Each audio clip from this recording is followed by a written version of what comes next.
So if you've been watching my videos lately, you know that I've been kind of experimenting taking my height of cut down. I've decided that in the backyard I'm gonna go ahead and keep it at the 2.5 inches I think it was at.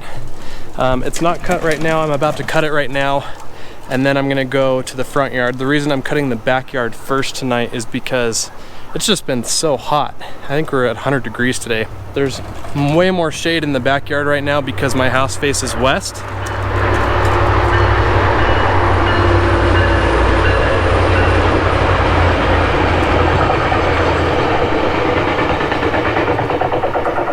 So because my house faces west, there's more shade in the backyard because the house is blocking the sun. So I'm gonna mow in the backyard first tonight, and then I'm gonna go ahead and do what I'm gonna do in the front yard, and I think you're gonna like it. So with that, let's go ahead and get started.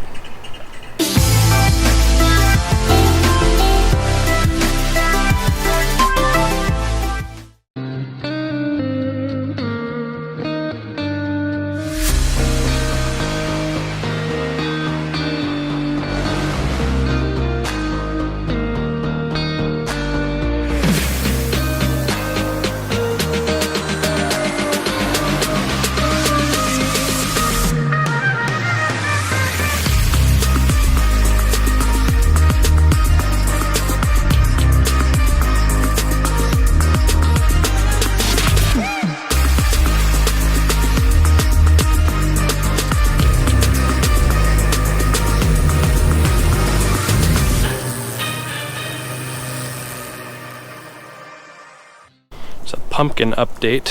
It's starting to invade and cross the boundaries, so time to move it and show it where it should be going. I want to just kind of keep it in the garden area here, and it's probably one of the only downfalls about growing pumpkins is they just go wherever they want to go and kind of take over. Look at this piece here. It's crawling up the window. It's literally grabbing onto the window screen and crawling up the side of the house. But as you can see, there's gonna be a pumpkin there, and there's gonna be a pumpkin in there, and there's already one growing right there. So we're gonna have a couple pumpkins this year, folks, and I will definitely make a video about that. I made a video about our pumpkins last year. We got 2 good pumpkins last year, and it was a lot of fun. So now that the backyard is done, the sun has gone down and the front yard is much more shaded. So what I'm gonna do is I'm gonna go ahead and keep that same height of cut from the backyard, transfer it to the front yard, but I'm only gonna do that temporarily. And I say that because it's a little bit more grown than I'd like it to be for me to cut it at 1 3/4 again. So I'm gonna bag what's here. And then one thing that I noticed when I did do my 1 3/4 inch cut last week was I started hitting the thatch layer, and there was just a lot of material coming up that the blade was hitting, and I want to clear that out a little bit more. So I'm going to go ahead and run a dethatcher on it and get some of that material out, and that should clear the way for the blades to take the grass lower. So I'm going to give that a shot, see how it turns out, and yeah, it should be good. Check out this color though. That double dark, man, works like a charm. Looks so good.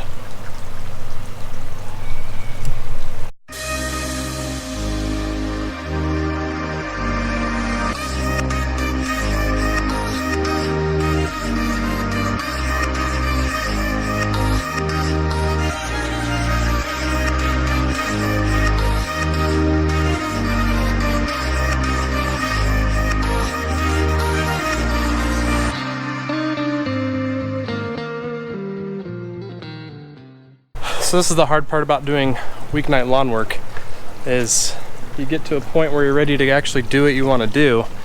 Everything's cleaned up, edges are trimmed, and the sun's going down. So it's gonna be dark here in about 10 or 15 minutes. It's just not enough time for me to go on to dethatching, so it's gonna have to wait for another day. Hopefully tomorrow night I can get back out here and do that. That way I don't have to cut it again. But yeah, I think that will really help, just getting that material out, exposing the grass blades more and making for a nice clean cut. So I'll tell you what though, that height of cut I think it's like 2.5 inches, but whatever setting that is, that's on D on the Time Master. Right now, that's my favorite height of cut. That height of cut is money right now. It just looks so good. It just looks lush and carpet, and I love it. So I'm curious still to see how much further down it will go, but really that height of cut right there